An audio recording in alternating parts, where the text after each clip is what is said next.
Hello and welcome to Redeeming Thunder. If you're new here, thank you so much for joining us because today we're going to be on the same topic, New Beginnings for the Ordained Spouse series. This is chapter 46, part 1. The title of this is Highways of Options, Allah Shama. So before I received this prophetic word, I felt emotional. I felt like crying, like Yahuah was going to state something quite pivotal, okay? Not knowing that once the revelation was received, I'm understanding what highways means, okay? And this is very important for those who have been standing for your ordained spouse and have been on the waiting side of things, okay? And sometimes Yahuah has you wait because he's still working in you, in your character, and he's still working in your ordained spouse, okay? Character. And sometimes there's a wait because there's a turn of events. Or sometimes, like this message here, there's more information given, and it gives vibes of the story of Isaac and Rebekah. Okay, so please listen on. Pray to your Heavenly Father to make sure that this word is for you. And I'm going to just dive right in.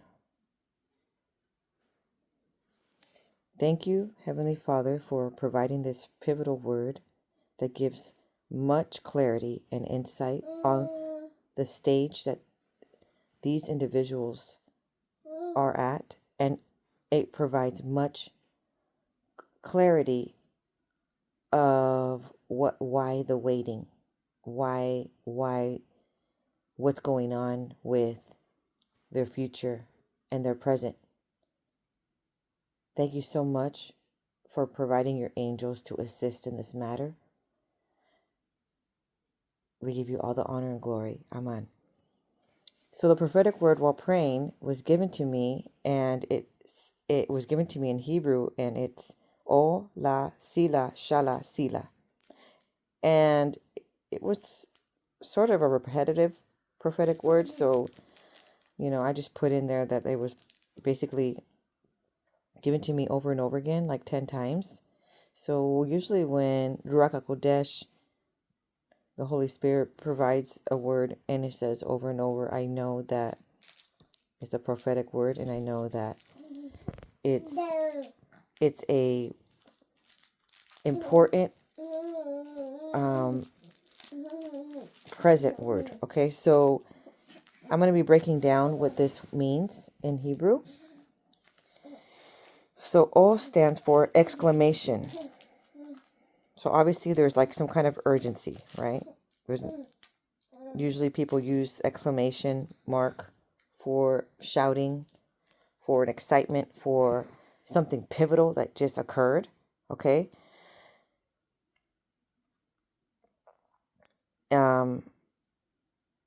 La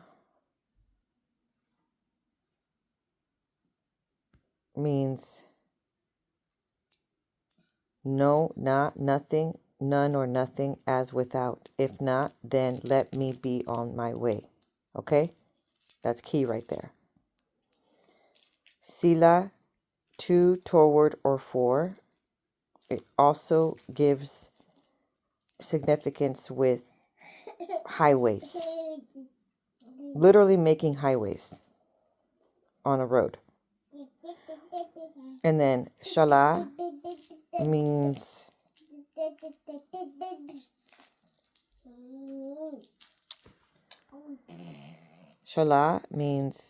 to send, okay? To send someone for someone. It also means to send away. Okay, then the word sila comes in again into play. which means to, toward, or for, and also makes waymaker. It also means waymaker, highways.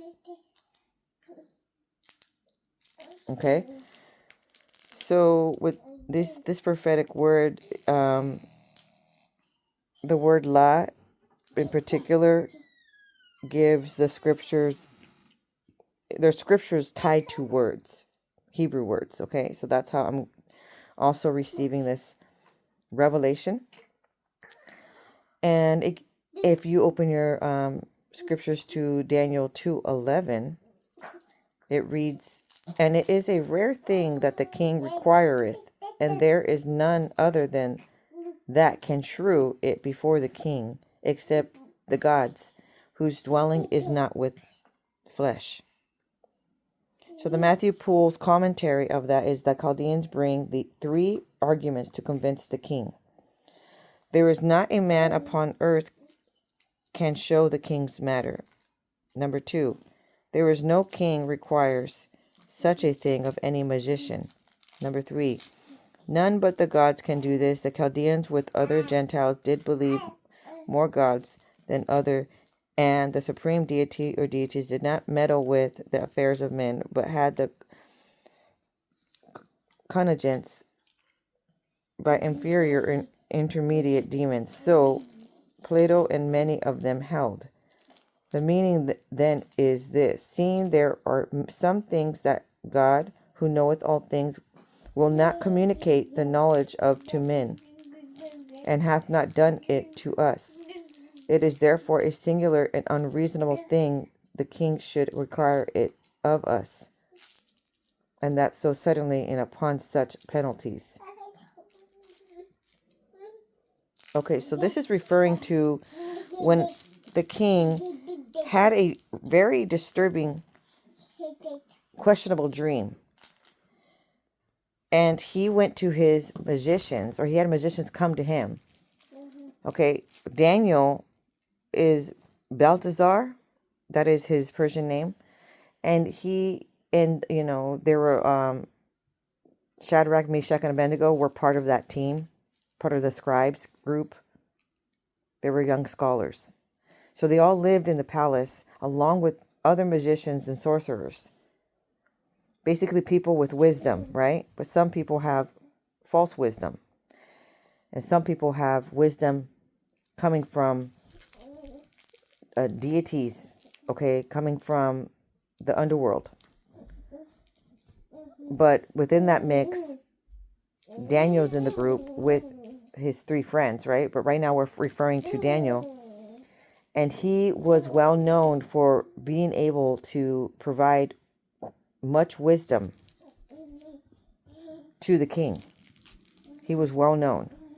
So what happened was the king had a dream, and it was very, very intricate dream, okay? And it was quite disturbed. He was losing sleep for it, and it probably was repetitive. And he told his sorcerers and magicians that he needs his dream. He needs the revelations of the dream. And whoever provides the revelations of the dream is obviously, will be granted reward and, will obviously be,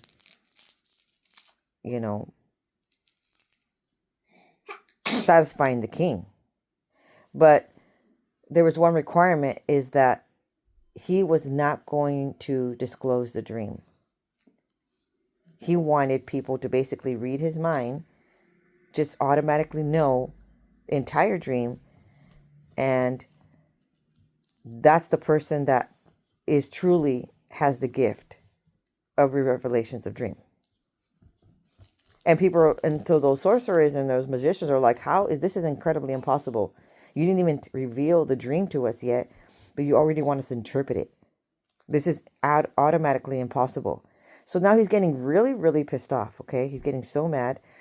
And he's basically wanting to do like incredible penalties, because they're looking like so sketch to him. They're looking like suspicious, like they be playing games in the court. They be playing games in his palace, and he doesn't want anybody know scamming him. Okay?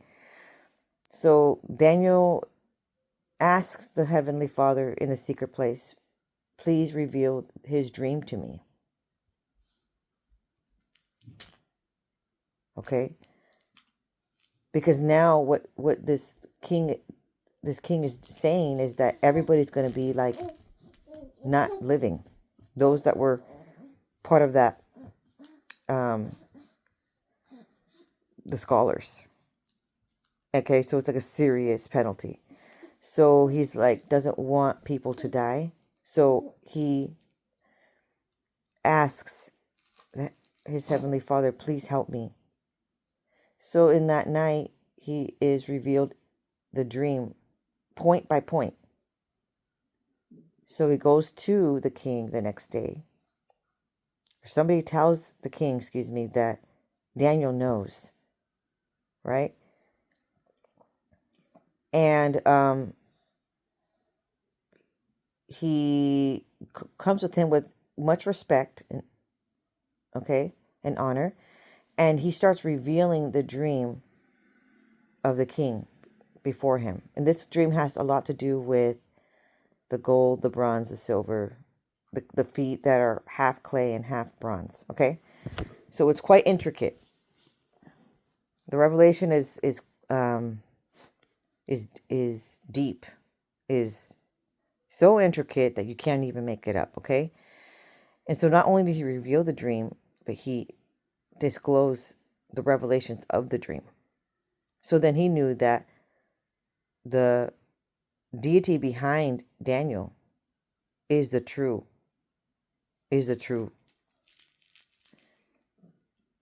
one to worship. So then Daniel requested for those not to be, put to death, right? That was his request for revealing the dream. Anyway, Yahuah,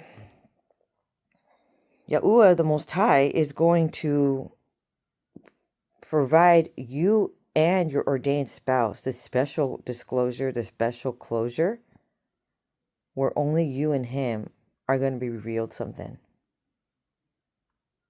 important. Maybe you and him are going to have identical dreams. Maybe you and her, okay? If you're a man listening to this, are going to be revealed something in particular that only you two know. And that is why, that is another confirmation. All right. It could be just an internal knowing. There's going to be something really obvious for both of you. All right, so I'm recording this video in November, even though I received this prophetic word on 7/16/2025. So this is like basically, if not already, a now word, or soon. And your ordained spouse is feeling quite some physical oh man, excuse me. Oh, he's feeling like he misses you, but like his body's missing you, like in the area of his rib. If you're a man, you are feeling that pain in your rib, like something is missing, like it feels like an internal ache, and you don't know what to do about that. And a lot of the time, that has a lot to do with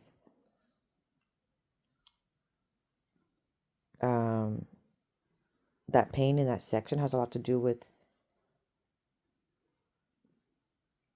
not speaking your truth. And there's something that you want to tell the person, but you haven't said it yet. Okay, so you're withholding and pretending it's fine. It's not fine. Also, it's a feeling of missing someone, right? Because he's missing the rib. He's missing who came out from the rib. That means you, the woman, were already part of him. Then you're in this world. So obviously, obviously he's not missing a rib right now. I'm not saying literally, but like supernaturally, like you are part of him. So he feels better when you are there. If you are already interacting with your future ordained spouse. This has been revealed to me from a woman who's experiencing these revelations in this very hour. All right, so here's another prophetic word, verse of what's going on here. This is where it gets deeper and more revealed, incredibly revealed, of what stage you are at now and why there is a waiting period. Genesis 24:38. But thou shalt go unto my father's house and to my kindred and take a wife unto my son. So basically, Yahuah is choosing someone of his DNA, no matter who it is. Okay? The Geneva Study Bible, but thou shalt go unto my father's house and to my kindred and take a wife unto my son, meaning among his relatives.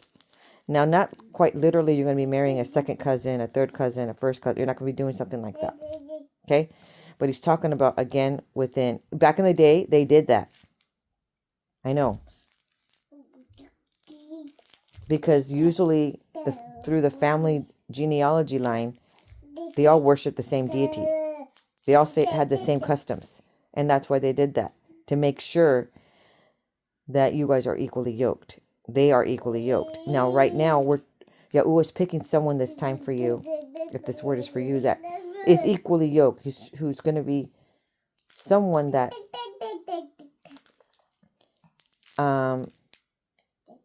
worships the Most High, that serves him, that will follow his commandments. So that way there's not much hardship in your marriage. There's not. If he follows his commandments, he's going to have fruits of the Spirit. So there's not going to be much hostility and or difficulty in that relationship. You don't have to explain how to behave because they are already showing fruits of the Spirit. Do you understand? So there's not going to be much conflict there. Besides that, there's going to be a life of abundance and prosperity because you are both following the commandments. You're raising your children when you have children, or if if these are blended families that was joining together, you both will be raising your children together, your offspring together with his commandments and his fruits of the Spirit in mind. Okay, so the Kil and Delis Zik biblical commentary of the Old Testament of that verse. As soon as Laban, her brother, had seen the splendid presents and heard her account, he hurried out to the stranger at the well to bring him to the house with his attendants and animals, and to show to him the customary hospitality of the East. The fact that Laban addressed him as the blessed of Yahuah, Genesis 24:31, may be explained from the words of the servant who had called his master Yahuah Adonai. The servant discharged his commission before he partook of the food set before him. Genesis 24:33. And commencing with his master's possessions and family affairs, he described with the greatest minuteness his search for a wife and the success which he had thus far met with. And then Genesis 24:49 pressed his suit thus, and now if he will show kindness and truth to my master, tell me, and if not, tell me, that I may turn to the right hand or to the left to seek in other families a wife for Isaac. Okay, right there is pivotal. Hope you caught that. And now, if he will show kindness and truth to my master, tell me, and if not, tell me, that I may turn to the right hand or to the left to seek in other families a wife for Isaac. So this is a servant of Abraham. Abraham sent him away with many camels, with many gifts. Okay, and he says, I need you to go look for a wife for my son, Isaac. And so the servant prayed and he asked Yahuah, please make it revealed, make it known to me, only to me and no one else, right? Like it's just exactly what the clues that he needed, just like the verse prior where the king had a dream and no one else knew the dream.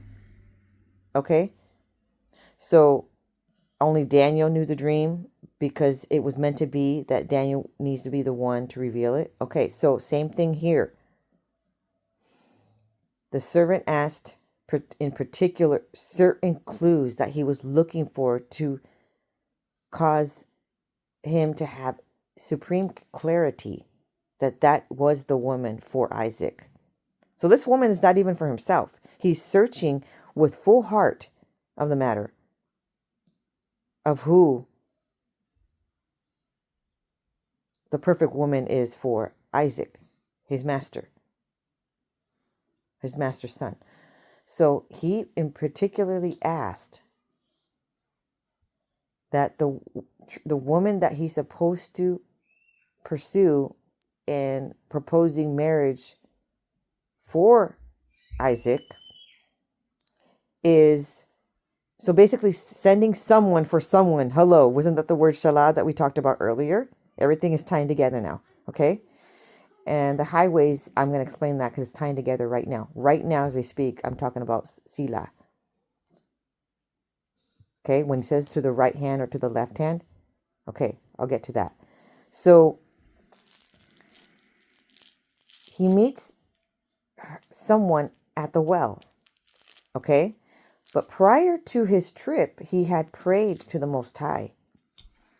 Okay, so your future ordained spouse, if you're a woman, your future ordained spouse, man, he has prayed for certain clues,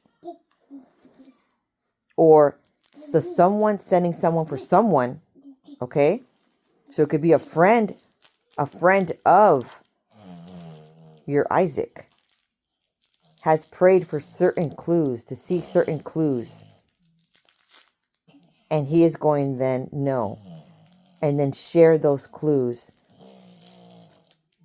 Obviously, later when he arrives back to town, those were the clues that he asked in secret place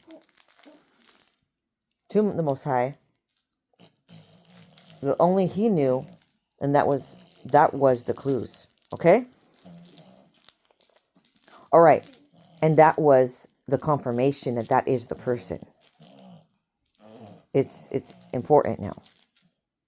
Okay, but there's something else that's important too. Everybody has free will. So what he asked is, when I am presented with a woman, let it be that she not only offers water for me, but also for all my camels. And you're just like, that's basic. That's not a big deal. Of course somebody would do that. Okay, but maybe you have a kind-hearted and you would naturally. But there's other people in the world that do not do that. Okay? And when I'm saying that is he made that request to the Most High.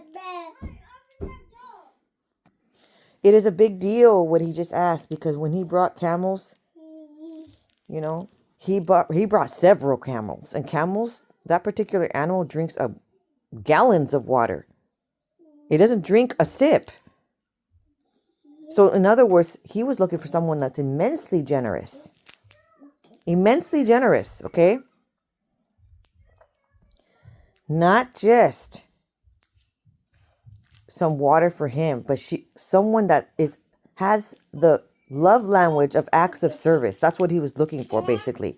So he's looking for someone that is considerate to animals, considerate to others. Okay? Not every woman is going to serve a stranger and then also all the more do hard work. And she's the one. She didn't call her servant. She didn't call her maid, her, to come help her do that chore. She did it herself. She went to the well. She was at the well already, and she kept grabbing water, pulling it up, and providing water to all of the camels that came. I mean, that could have took hours. Okay? I don't know how many came, but there was quite significant. It looks like a really rich man is coming. Okay, and so she just thought, okay, he's a traveler. He's out in the desert. Of course he's thirsty. And she was generous and she just provided. Anyway. And so she provided beverage for everyone. And that's how he knew, I need to propose this proposal. Okay? Because that was the clue that he was waiting for. And she did it. And you're thinking, well, it's just a fluke. It's not, though. It's not. What Yahuah was saying in this matter, didn't he say earlier with that other verse in Daniel 2:11, the commentary of that? He doesn't reveal everything to everyone. The Most High doesn't reveal everything to everyone.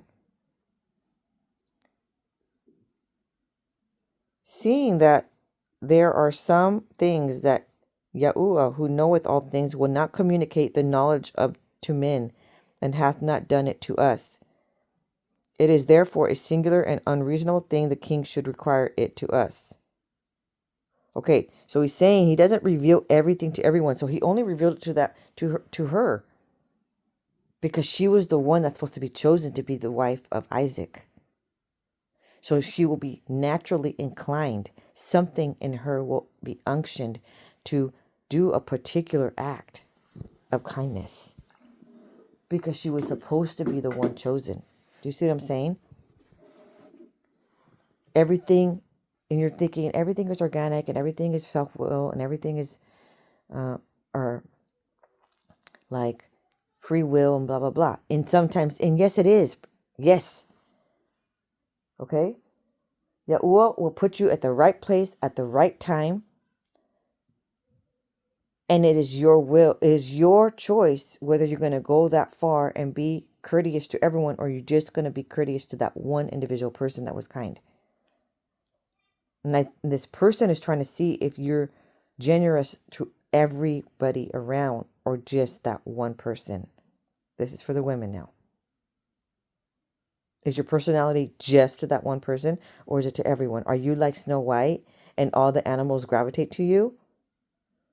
They're noticing, your future ordained spouse is noticing if that's true or not. Because when animals love you, it's obvious.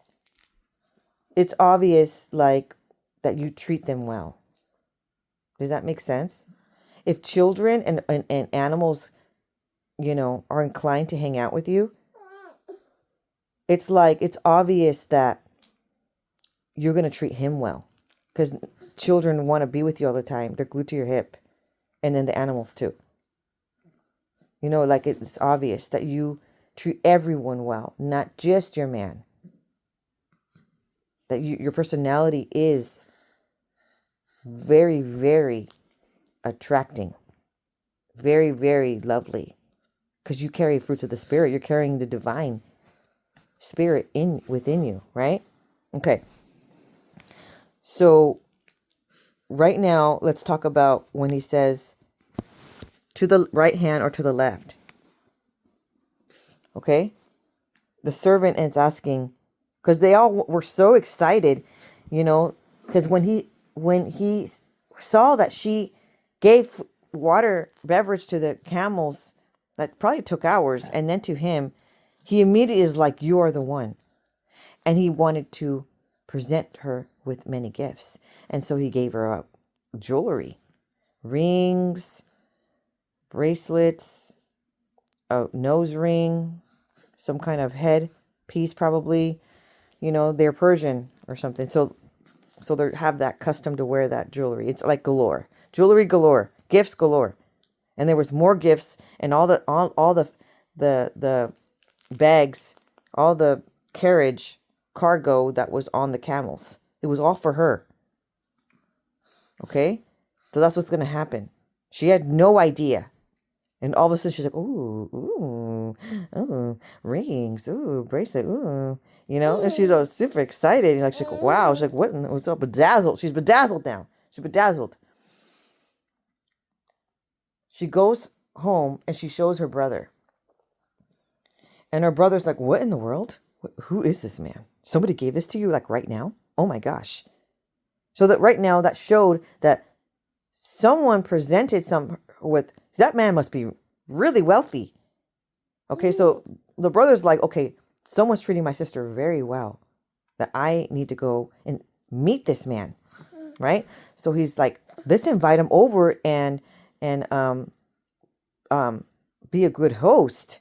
So then he brings them over back to their tent, right? And now he's introduced to her father. So they're wanting to, lavish him with gifts and lavish him with beverage and drink. He's come a long way. But the servant is like, I have a mission here. I'm here for one thing and one thing only. I need to know yes or no.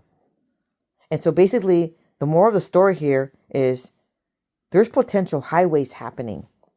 Yahuah is potentially, if you've been listening to this prophetic series of the Ordained Spouse New Beginnings, you're understanding that in the prior videos, Yahuah was talking about, you got to get back in the cave. You got to get revelations because there's some highways being built for you already. And you're just like, what? What's that mean?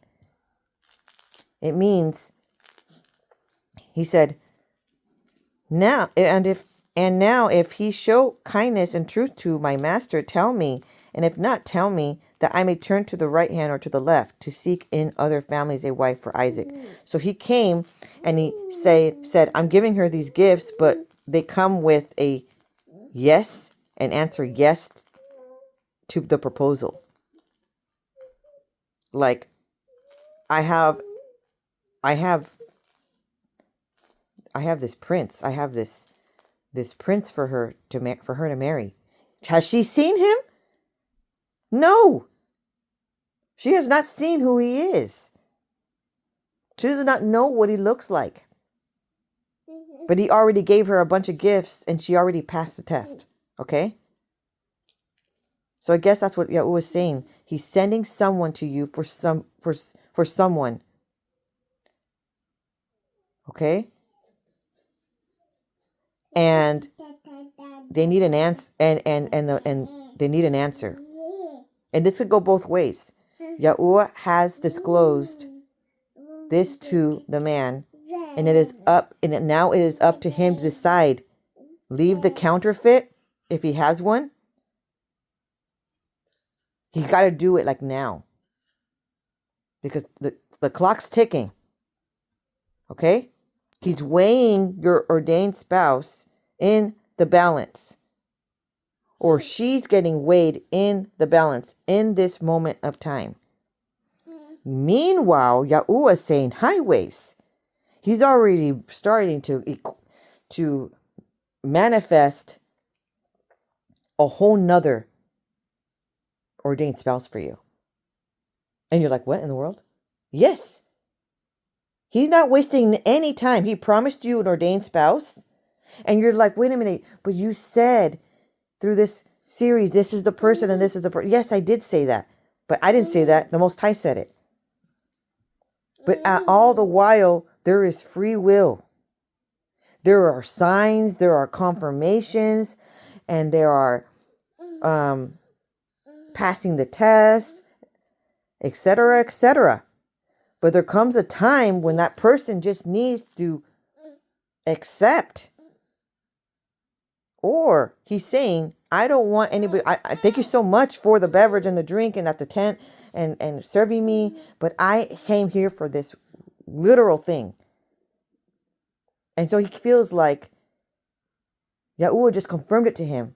No, just answer already. You got it. The woman needs to say yes already, or the ordained spouse man needs to say yes already, or he needs to go to the left or to the right. Okay? So in other words, there's potential that in this story, in this Bible story, Rebekah does say yes, okay? But you waiting for your ordained spouse, Yahuah's made it known that this is the person for you. And or you're waiting, you're all in the waiting, you're just waiting for the man to finally make his revelations known. You're waiting. And now there's a point where you're not going to wait anymore. You're either going to be revealed that yes, he's all his intentions known, or you're going to move on to the left or to the right. It was literally going to say turn to the right, turn to the left in the future. You're going to know what the verdict was. So yes, there's highways being made in case the one that Yahuah initially chose for you does not take the call. Okay?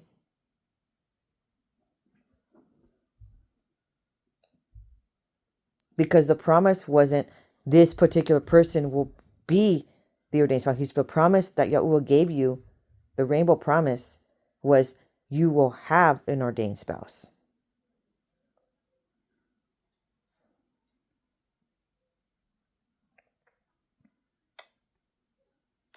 Okay, so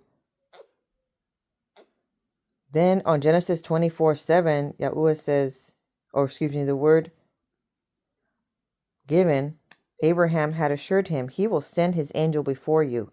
So the servant is ready to move on if necessary. The mission will proceed either way because Yahuah's plan is bigger than human reluctance. So you're in the waiting because your ordained spouse has been reluctant or has been like,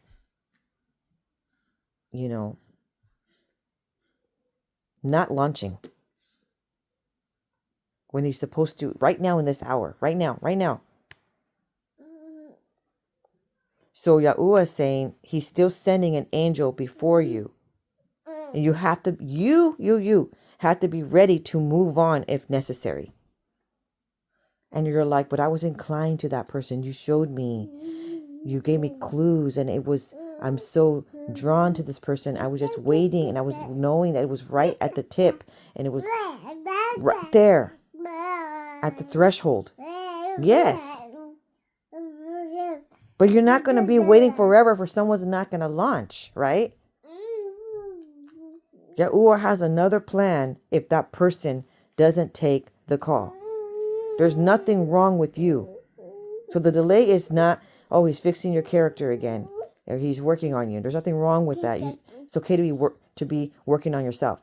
That's not the delay anymore. The delay now is Yahuah probably has plan B. That's going to be ultimately the first plan, because someone else could take the call that this person had all the signs, but maybe didn't take it. Okay?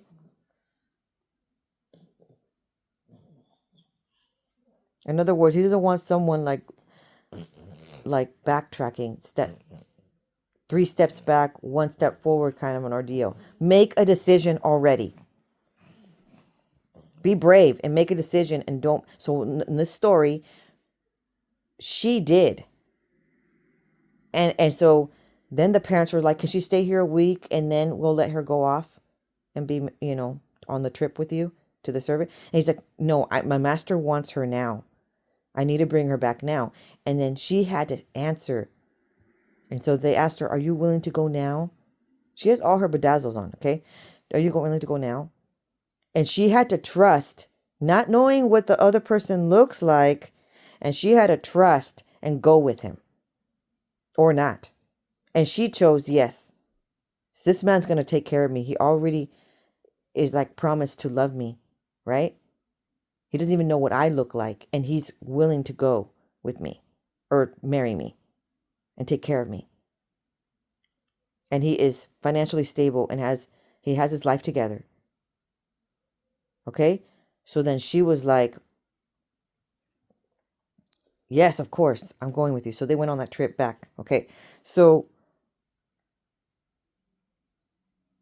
the part, study Bible book, the verse, now if you show kindness and faithfulness to my master, this phrase is spoken by Abraham's servant who is on a mission to find a wife for Isaac. The term kindness and faithfulness are significant in the Hebrew context, often translated from hesed and emet, which denote covenant loyalty and steadfast love. These qualities, do you hear this? Covenant loyalty and steadfast love. We need the steadfast love. You have been waiting. Some of you have been waiting for years, maybe your whole life. Yahuah is saying, I'm not having you wait anymore. If this person does not launch, especially particularly the man, you need to launch now because Yahuah is going to give your woman to ordained spouse to somebody else. He's already doing highways now. He's creating highways. Or for you, make the decision, choose. Do you want what he chose for you? Okay? Someone's going to come and make their feelings known, and you need to decide in that matter to leave behind what is no longer for you, okay? Or if you're single, to just jump all in. Okay? Yahuah is confirming this is going to be like an Isaac and Rebekah love story. Okay, so in the sub days on 11/17, as I was reflecting and going to be working on delivering this word, on 11/17/2025, I hear intentions known. Okay, now I'm going to elaborate a little bit further on that. The servant seeks a clear response, emphasizing the importance of direct communication in ancient Near Eastern negotiations. This reflects the cultural practice of making intentions known in a straightforward manner, which is crucial in forming alliances and agreements. The servant's request for clarity underscores the seriousness of his mission and the need for a decisive answer. Okay, the part where it says, but if not, let me know. The servant's request for a negative response, if necessary, shows respect for the autonomy of Rebekah's family. It highlights the cultural norm of seeking family consent in marriage and arrangement, which was a common practice in patriarchal societies. This also reflects the biblical principle of a free will, where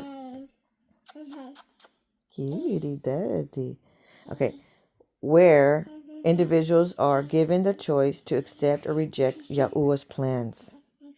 So you think, oh, I may not accept that offer, this opportunity. You're not just rejecting that person. You're rejecting Yahuah's plans. Do you understand? That's kind of a big deal. Okay, Deuteronomy 30:19. So that I may go elsewhere. The servant's readiness to seek another option if refused demonstrates his commitment to fulfilling his mission for Abraham. It also reflects the broader biblical theme of Yahuah's providence and guidance as seen in Proverbs 16:9, where human plans are subject to divine direction. This phrase can be seen as a type of Christ, who, like the servant, was sent by the Father to seek a bride. the church and who respects human freedom in accepting or rejecting his offer or of salvation. If the ordained spouse doesn't want to accept or prodigal spouse doesn't return, let the servant know now. Okay? So that he may choose someone else. Genesis 24:49. So tell me, will you or won't you show unfailing love and faithfulness to my master? Because when you are answering, okay, it's showing a covenant loyalty and it's showing steadfast love to the Heavenly Father. Okay?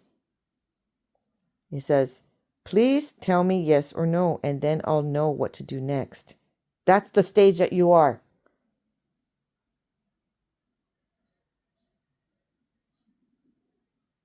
That's serious. Okay, so now in the sub days on 11/17 on 1:26 a.m.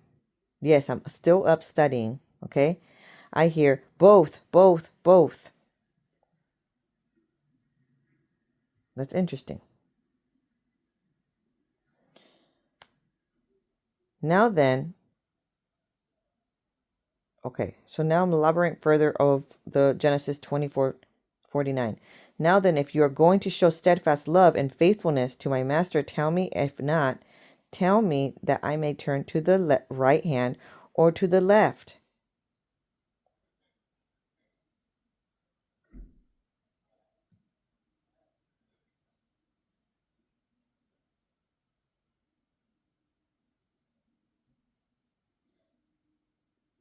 Okay, so this is a little bit further. When Abraham's servant is concluding his explanation of his mission to find a wife for Isaac, he has journeyed to the city of Nahor and believes he has found the woman Yahuah had intended, Rebekah. He presents his case to her father, Bethuel, and brother Laban, and presses them for a definite answer. We need an answer already. There's been plenty of time for that individual to get to know you, and or maybe it's a situation where it's not known for months and months and months, but it was revealed with confirmation that that person is the one. Okay? It's giving vibes of Love is Blind show that Yahuah has inclined me to watch to kind of get an elaboration of what stage we are at in this hour. And they're having to basically propose to the person that they fell in love with and propose to behind closed doors while dating behind closed doors in these little pods, getting to know each other without seeing each other. Okay. And they're trying to see if that's, can someone still commit and go all the way through. I wish the first season, and I don't want to ruin it for you, but in that show, the first season, nope, or I don't know if that's the first season, but it was like 2025. At the end of the day, after they got to like meet and know each other, they didn't get married. There were some hiccups in the road, okay, and some true colors. Okay, now this is going to work for sure. If Yahuah told you that this person is the one, he told him this person is the one. Okay, there's clues. He's telling the servant, someone that's a helper, a destiny helper, that that person is the one. Someone is helping your ordained spouse, in other words. Someone is gathering insight and assisting. So that, for those that have been interacting already with their future ordained spouse, so he's getting his own insight about you, and then someone else is like piggybacking on additional info and then providing that to your ordained spouse. Why do I know this? Because again, in the month of November 2025, it was been known to me by this woman that she says that she was at an appointment that she interacts. Was it an appointment or was it at a workplace? I'm not entirely sure which. I don't remember that part, what she said. And she has been revealed that that could be her ordained spouse. Okay, but the point that I'm trying to get at is they didn't know that she could hear, but they were on the other side of the wall while she was in one room. Okay, and there was two people there on the other side. One that was known to her that could be her future ordained spouse. The other person that was a friend of him, and he was delivering message to him. Okay, like they talk about her behind her back, but not in a negative sense, like almost like trying to learn who she is through different eyes. Yes, are you saying like all eyes are on you, Rebekah? Yes, I'm saying literally all eyes are on you and you're being tested all around. Like, let's say you're at a workplace and you go to work, right? And all the employees there, okay, some of them could be angels in disguise. And they are assisting your future ordained spouse. They're assisting your future ordained spouse. And they're trying to help the individual. Your ordained spouse doesn't know that's an angel helping him. Or angels helping him. They think it's real people because they look like real people. Okay? Some of them are people assisting. Well, everybody is interacting with you and with him. Okay?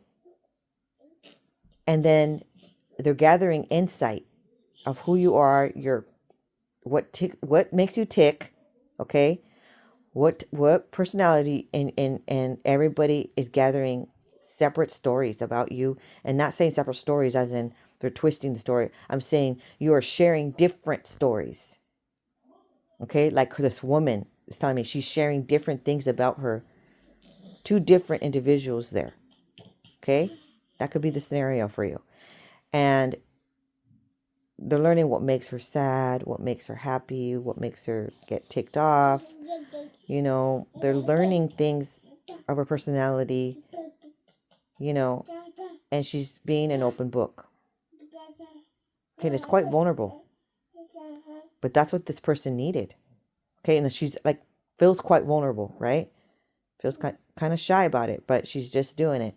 Okay, so she now, in this recent time, she has been on the other side of the wall.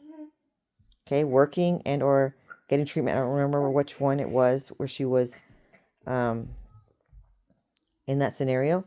And she heard them speaking about her. And so what was heard was something along the lines where someone else, she brought someone along with her, okay? And that person that she brought along in the past has been sharing things about her behind her back that she didn't know. Not in a negative sense, okay?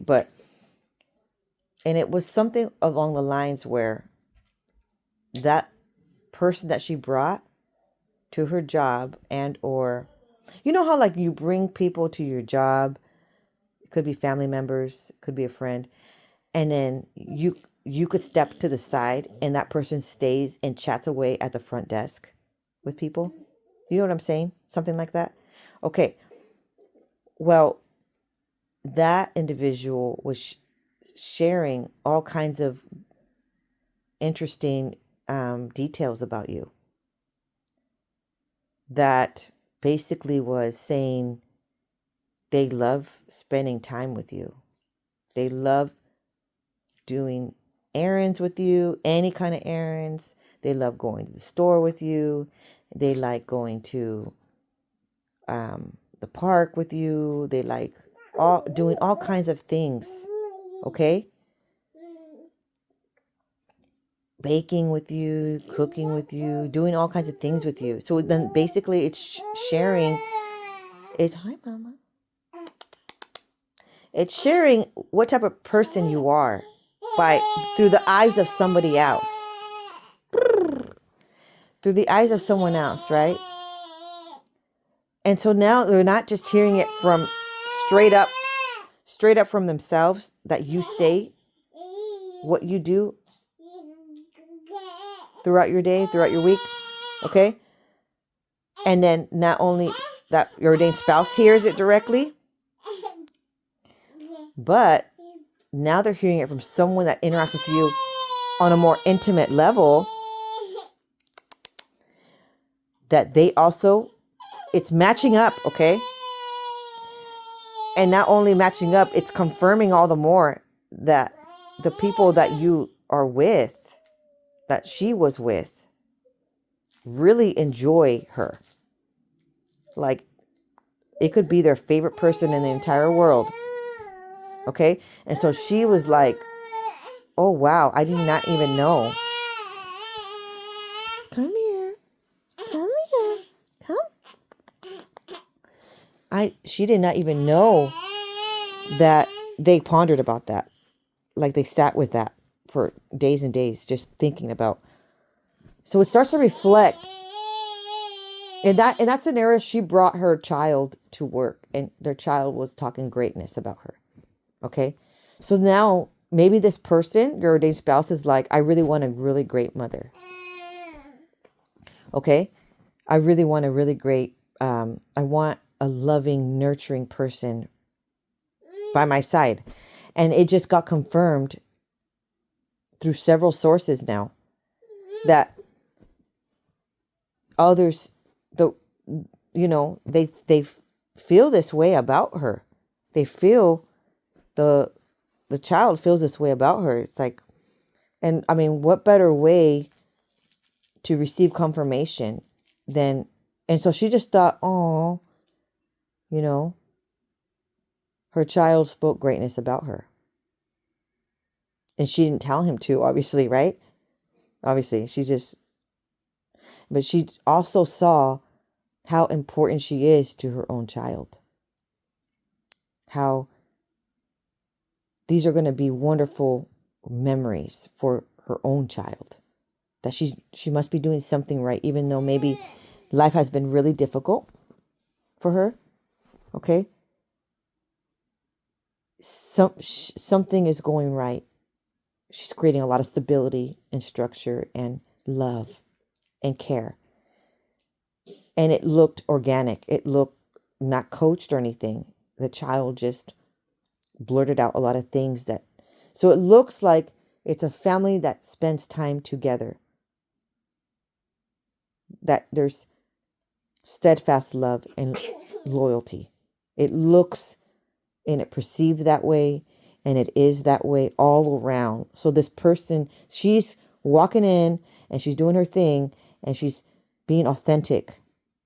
And the authenticity is just all the more present, all the more like evident. So, and they were shocked because even though something occurred that was sort of, it was heartbreaking, and it caused her to be separated from that individual. It's like, even though that occurred, that child still sees her, still has raised her up on the pedestal of the best favorite person ever. So it looks to be like something pivotal occurred, but it still was not her fault. So it looks to be that it's perceived to be that there's a lot of loving care, and there's a lot of genuine affections. Okay? So that's what those two individual adults were talking about on the other side of the wall.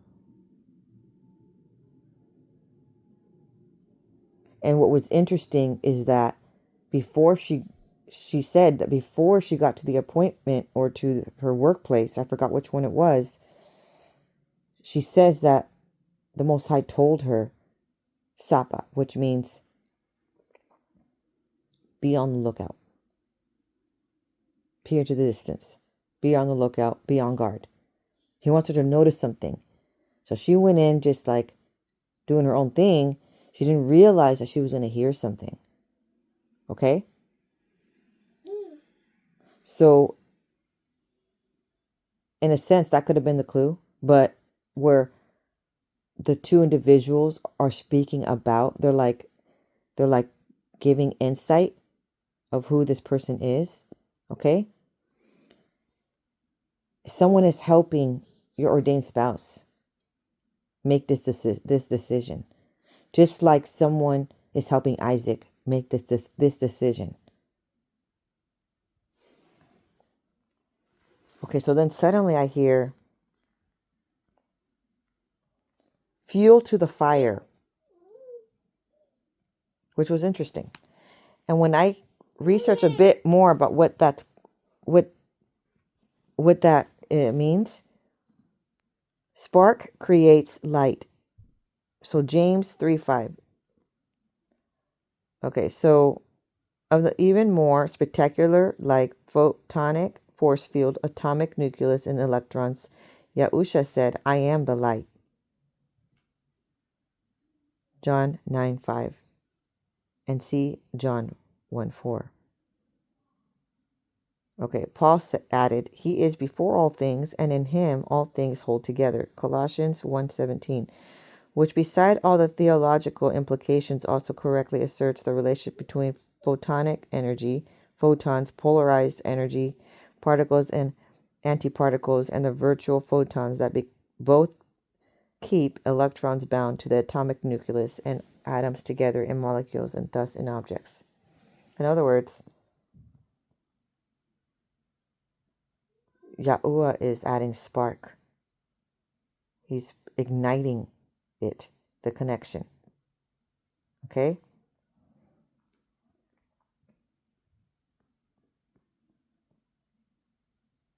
Shalah, I'm elaborating a little further, to send someone, sometimes it could be an angel, okay, to be generously hospitable in this hour.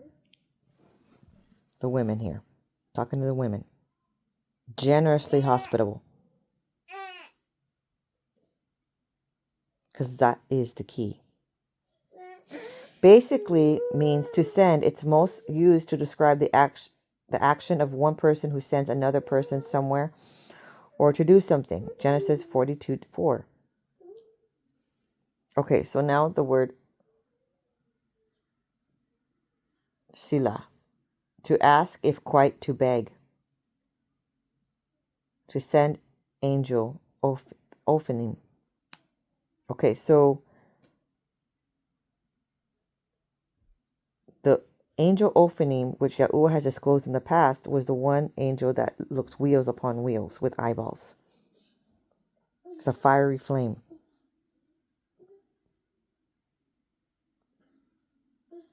And you're like, okay, what?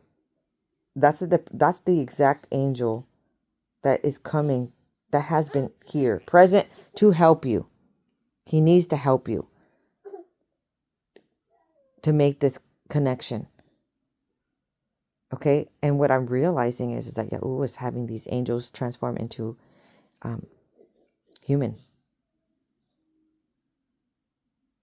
and they're on earth, and they're assisting, they're assisting in your connection.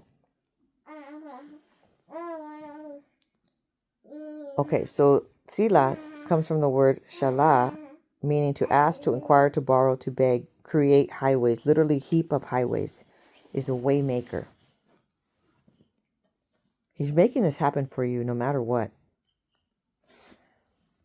The concept of highways in the Bible is often associated with the preparation and facilitation of movement, both physically and spiritually. In Isaiah 62:10, the prophet calls for the preparation of the way for the people.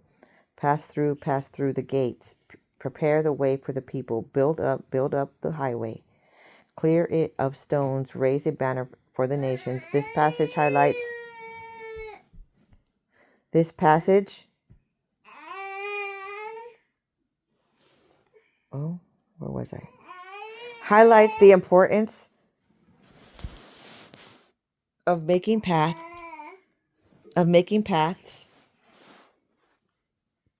accessible and clear, symbolizing the removal of obstacles for the return of the exiles and coming to Yahuah. Okay, so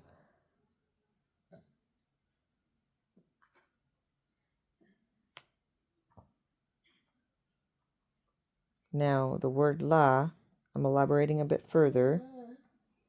That meant nothing, right? Or to be weary, or to be tired, to be weary, or to, if not, remember, if he does not accept the call, if she does not accept the call, you move on your way, right? And the next prophetic words I'm going to be explaining if Yahuah told you to move on and or to stay put. The sub-days. Let me take a look. That was said in the sub-days. The other thing that was said was the book of Enoch. So in this time frame, Yahuah wants you to research in the book of Enoch. I think there's 3 books, okay? The patriarchs of the Bible were narrowly defined as Abraham, his son Isaac, and Isaac's son Jacob. Isaac had 2 sons, so one was Esau and one was Jacob, which they were twins. But he's stating in particular Jacob. Okay? Then Yahuah says in the sub-days. So in other words, back to what I was talking about, the patriarchic line, he's giving you, this line follows through the Yahush's line, genealogy line. So it's pivotal that Yahuah is choosing someone that's of his DNA, okay? For you, for the Ordained Spouse series. Now, moving on, in the sub-days, I hear, I never told you don't hug me. Not sure what that means. Then he says, you get 2 things, that's why. Just work for it. You never told me what you're going to do. And then he says, come inside. I want. And then I hear the book of Salah. So there is no book of Salah, but it does reflect Psalms. The book of Salah refers to, there's no book in the Bible that's called Selah, right? Okay? But it reflects on the book of Psalms because it's basically a time to pause and reflect. There's like a musical interlude. And when I read that, I was like taken back by this tune that I heard. Okay? And I was like, what? This is funny.